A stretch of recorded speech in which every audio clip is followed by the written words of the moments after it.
Hi, everyone. So I'm here today to talk about biopolitics and punishment, particularly carcerality, in our readings for today. And this kind of pulls together some of what we've been reading about, like Foucault and the history of sexuality, his understandings about like modern forms of power, together with intersectionality, together with, to some degree, post-colonial theory. So we're kind of pulling them all together in this particular lesson. So I'm going to talk through some of the big concepts and how they come up in the readings and try to kind of connect them all together. So one of the things that sociologists have always been fascinated by are these kind of understandings of modern forms of power, right? The way that if we look at really old versions of power, which were very focused on, especially powers of the state, right, of the government, like the king had a lot of power, but it was mostly like, you know, the main form of power was like deciding that people were going to die in a very straightforward way, right? So things like the spectacle of, um, of a beheading, right? And that was a way of like kind of frightening the populace into behaving, sort of, right? And with modernity, looking in the 18th century and 19th century, became new ways of governance where now we do have the death penalty, but there's not like a grand spectacle about it. And I wouldn't say the death penalty really regulates how people think about the world around them in the same way. So there were like extreme punishments in the past for, minor offenses, and they often were about death or dismemberment, right? And now power operates in a much more complex way. And so sociologists and philosophers have theorized about that quite a bit. Oh, that's a random slide that's in here. And so one of the big concepts was Michel Foucault's concept of biopolitics, right? This is actually something that he brought up at the end of the book, The History of Sexuality. And he was really thinking about this modern form of power that emerged in the West in the 18th and 19th centuries. And that was a new way of producing, circulating, and enacting power. And he was particularly interested in power of the state, right? So instead of saying like the king saying like who can live and who can die, this kind of more diffuse and complex kind of power that the state has. And he said that something really shifted in terms of governments feeling more responsible for the and observant of and keeping track of things like reproduction, birth, and death rates in their own population. So he argued that biopolitics was, there's kind of complex layers here, this governmental power operating through the management and regulation of a population's lives and bodies, with an emphasis on optimizing health, productivity, and reproduction, and in a manner that's sort of conducive to that contemporary political and economic objectives.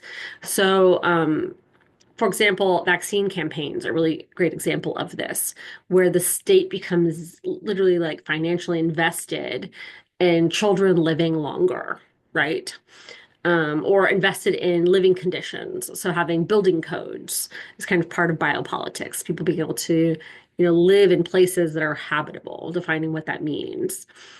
Um, so it was often optimizing, ordering, securing life. That's what we call biopower. But it also can be very disciplinary as well. It's not like we stopped putting people to death or we stopped putting people in prisons. In fact, we became more carceral in many ways. So it can be a very individual intervention, so disciplining individual people's bodies, or a very collective one. So the beginning of public health, of demography or population science, which tracks birth rates, death rates, and so on, and understands some of the patterns behind them.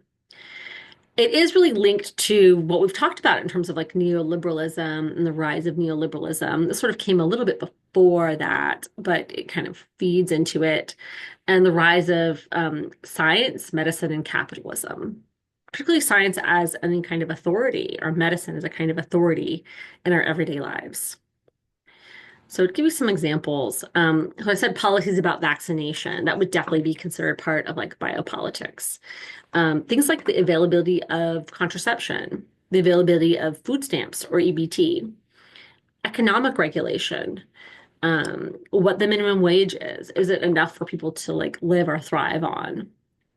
water quality, having the water be drinkable, right? For example, environmental protections, the rise of science as an authority, things like the legality of abortion. And so Foucault wasn't saying that the state was always invested in everyone living, right? But they were invested more in like the active cultivation of life and like productivity.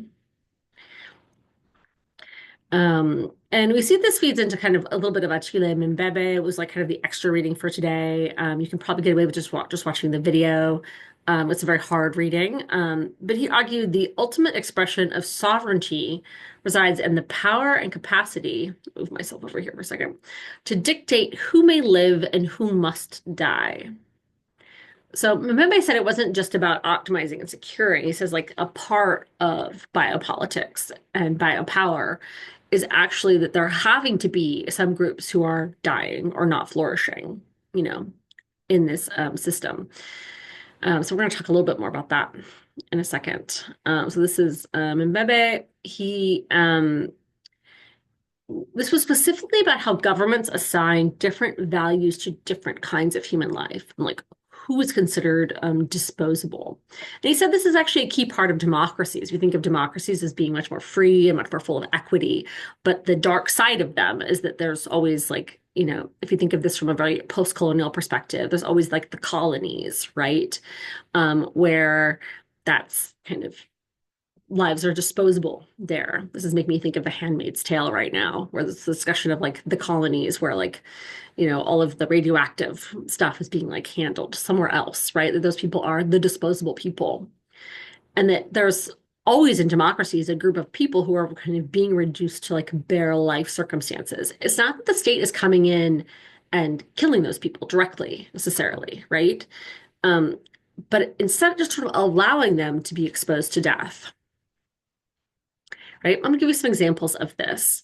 Um, just examples off the top of my head, things like people who are unhoused, deciding whether or not people who don't have kind of on their own housing, right, should be brought into buildings when it's cold outside, right, or whether they are sacrificed, essentially, economically, personally sacrificed. Um, Whether or not people who are unhoused have adequate shelters that they can access or adequate resources. These are really necropolitics because, like, not having those resources or being reduced to the bare amount of them means that you might die, right? Literally die of exposure. Prisons and the way that we consider prisoners as only getting kind of the minimum of what they need to survive, the minimum amount of calories, the minimum amount of, you know, time outside, the minimum amount of space, the minimum amount of health care, right? Which is kind of reducing them to like the bareness of human life. During the pandemic, there were a lot of necropolitics, deciding kind of who we cannot, who's worth sacrificing. And I think of like essential workers, right? Where we decided that there are some people who can't shelter in place. They have to go out. You know, they have to still go to work and be much more likely to have caught COVID, particularly when it was very untreatable. I've heard scholars talk about transgender children as an example of necropolitics, where being neglected by systems, not being allowed medical care or not being allowed, you know, support in government institutions like public schools, right, is a form of like exposing them to the bare conditions of life.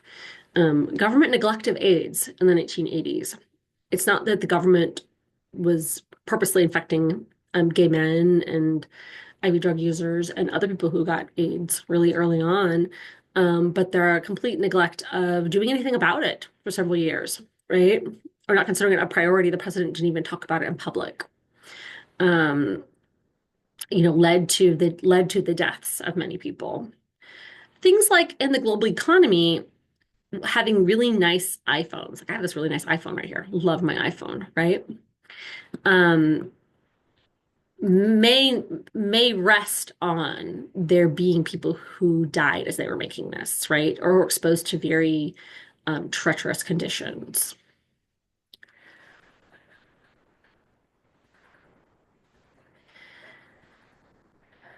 I'm gonna put myself over. Um, so Dorothy Roberts is the author of Killing the Black Body. And we read a little bit of like a talk she gave at a conference. And she wrote Killing the Black Body about over 20 years ago, right? And it was about the history of the American government and society's regulation and imposition on the reproductive rights of Black women. So she goes all the way back to like enslavement times, the beginning of OBGYN, through experimenting on enslaved women, eugenics, birth control initially was pretty coercive, forced sterilization, new birth technologies like IVF, kind of how is that being used as part of like reproductive justice or not, you know? And so she's really writing about kind of an update on that and really writing this book in response to the pretty dramatic US maternal mortality rate. It's a little complicated looking at the mortality rate over time because um, between 2000 and 2017, it looks like that maternal mortality rate goes up really high, but some of it is also an artifact of there being a pregnancy checkbox on death certificates, right? So I'm mostly going to be looking at some data that's from like after 2017, because this data can be a little hard to interpret. But there is a pretty established like increase impacted by the pandemic of maternal deaths in general per live births, right? Which means that um, people who gave birth are dying as they're giving birth or dying shortly after they gave birth. Um, and that it is pretty unevenly distributed throughout the US. So that darker orange is states with very high maternal mortality rates, meaning there's people not getting good prenatal care, not getting good birthing care, not getting good postnatal care, um, are more susceptible to some of the things that make maternal mortality happen.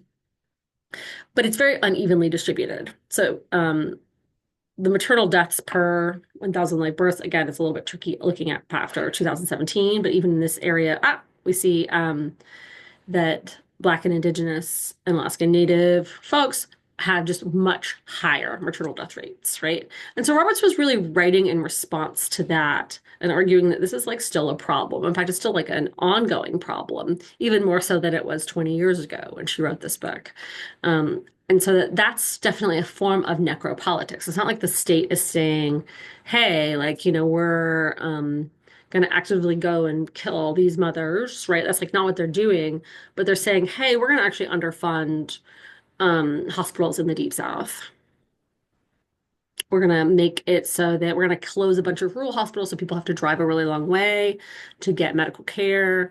We're going to not hire Black physicians for those hospitals, right? We're going to not have any penalties for racism in those hospitals. We're not going to do anything to kind of like lessen this gap, right? So deciding to like withdraw resources, that's a form of necropolitics, right? They would say like actually closing those rural hospitals because they weren't money making, right? Um, is a form of necropolitics because it's kind of deciding that that it's sort of okay to sacrifice those bodies, right? It's okay to sacrifice those moms, right? So not having quality healthcare in rural areas, particularly for Indigenous populations, like Indigenous mothers, like it kind of adds to that maternal mortality rate. So just that act itself saying like actually like the money part matters more than people's lives. It's treating some people as disposable. And Roberts was really concerned about what she called the sort of the new racism science, right? Um,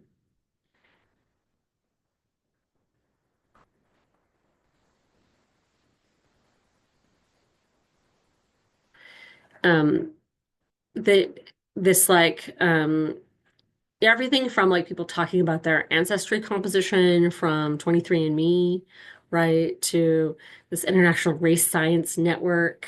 Um, and it's like affiliations with like right-wing extremists. Like there's suggestion that this is like possibly like the next frontier for these kind of necropolitics and for like continuation of reproductive justice issues.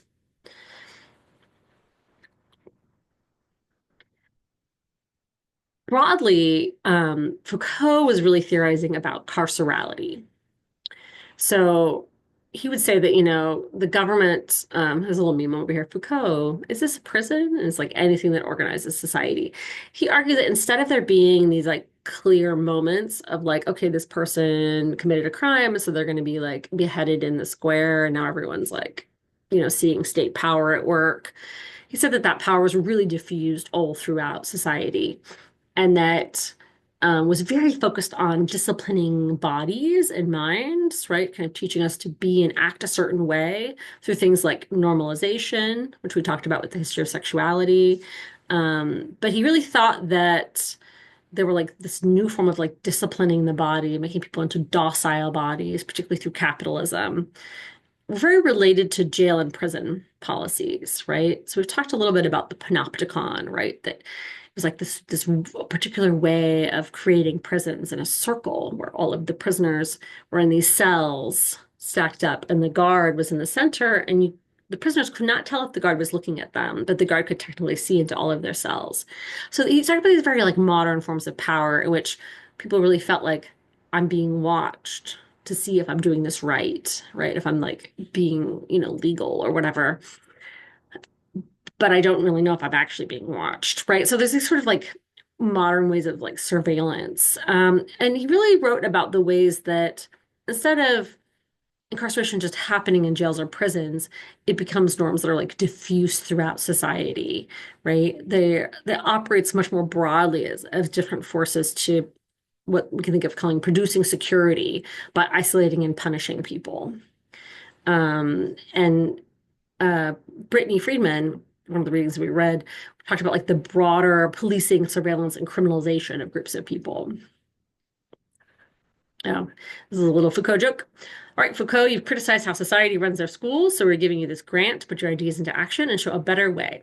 Foucault says you won't be disappointed. He says schools are mirror prisons. They teach the students to be disciplined, regimented, docile bodies to prepare them to be passive workers.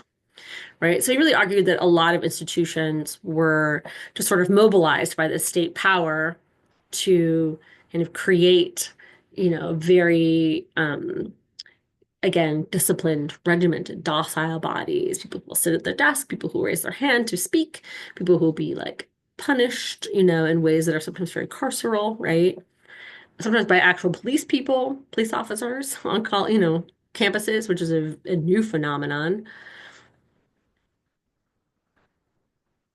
So Brittany Friedman was really interested in the concept, or developed the concept of embodied carcerality, where she was arguing that it wasn't just about certain institutions, but about the way um, people were embodying carcerality, and this like it was like reinforced through interactions, through interpersonal interactions. So she talks about this production of carceral subjects, right? Through reifying one's physical representation as indistinguishable from a deviant object. She's really building on Patricia Hill Collins' theory of controlling images, right? What she was saying is that, we think of something as embodied as all about the body, as written on the body. Um, that in interactions, the person is treated as if they're body, is indistinguishable from these like controlling images or ideas about who they are, particularly the ideas about who the criminal is, right? And that it comes out through interpersonal interactions in which those person's outward mannerisms are perceived as inherently dangerous and deserving of control. To give an example of from Anne Ferguson's book, about punishment. So I think her book is called Bad Boys. She actually like sat in the like discipline, like the vice principal for discipline or whatever at an elementary school, just to see kind of how discipline was meted out to students, right? And she noticed that a lot of younger Black boys and girls, when they were like brought into the principal's office, they would often just like look at the when the principal was like scolding them, would just look at the principal and either smile or laugh. And she said, it was a very nervous response because they were just like not really sure how to understand this experience, right? It's not that they thought it was actually funny. And principals would treat that as like an escalation, right? That they needed to punish them like even more, right? And so this is this interpersonal interaction in which their mannerisms are kind of clocked as like deserving of more control and needing more punishment because they're not taking it, not taking it seriously enough. And that's just like, giving a 9-year-old detention, right? So she's arguing this operates on a much, much, much larger scale. She's really building on Patricia Hill Collins' concept of controlling images, which is much more complex than just saying there's like stereotypes. They're so powerful, like that they are controlling, right? That's why it's called that. But they flatten empirical status differences amongst a group of people to reduce them to the most docile and competent subjects in a social structure. And there are controlling images about just about every group of people, right? So one example, particularly from queer theory and queer life, is like this controlling image of gay men as inherently very effeminate, right? Or inherently having some sort of challenge, masculinity challenge, right? That it sort of flattens all of these differences, regardless of your race, regardless of your age, regardless of your actual comportment, regardless of your, actual experiences in life, regardless of whether or not you're a football player, right? It sort of flattens out all of those differences to reduce you kind of to the most flamey gay man, right? And there are gay men who are effeminate, right? But not all gay men are effeminate or particularly feminine or in touch with their femininity or whatnot, right? So it sort of flattens out all of those differences and like projects onto them. And so when Friedman's writing about embodied carcerality, she's walking through these four controlling images that Collins talks about in her original text on Black feminism. And I'm walking through stereotypes of the mammy, matriarch, welfare mother, and Jezebel. And other scholars have talked about these as like racialized assemblages, like as like an apparatus of the state power, of power more generally, this way of categorizing human groups as a means of subjecting them. So stereotypes sometimes are terrible, sometimes are great, right? You can be like, oh, there's a stereotype that like if you're really tall, you're going to be like amazing at basketball, right? Controlling images are very clear cut in terms of like they play a role in subjugation, right? And so Friedman is arguing, this is what she says, she says, embodied carcerality, quote, reveals how the relationship between controlling images and subjection is an interactive process that we experience in various contexts. And I like this particular quote. She says, embodiment is the soil from which controlling images bloom as power. So I think this is really connected to this sort of Foucauldian interest in like disciplining bodies and biopolitics, right? That in this case, this embodied carcerality, that like the projection of like criminality or the criminal onto certain bodies um, creates this like a real power relation in terms of like carcerality being not just something exclusive to prisons or exclusive to policing, but that kind of extends out into all different kinds of social relations, and is a way of organizing, thriving life and death. And we can particularly see this in some of the discussions about Black Lives Matter and some of the protests from 2020 and much earlier, since Black Lives Matter have been around for quite a while, um, that that image, that embodied carcerality, had become so powerful that um, Black boys and girls and men and women were all more likely to be killed by police, to be assumed to be um, a sort of danger in some way, right? Right. So Black Lives Matter was really about trying to push back against that controlling image of the criminal and argue against and push back against necropolitics as well, right? To argue that the Black lives shouldn't be on the negative side of the calculus of life and death that was part of necropolitics. And I'm going to end it right there, but I'll be around for questions next week.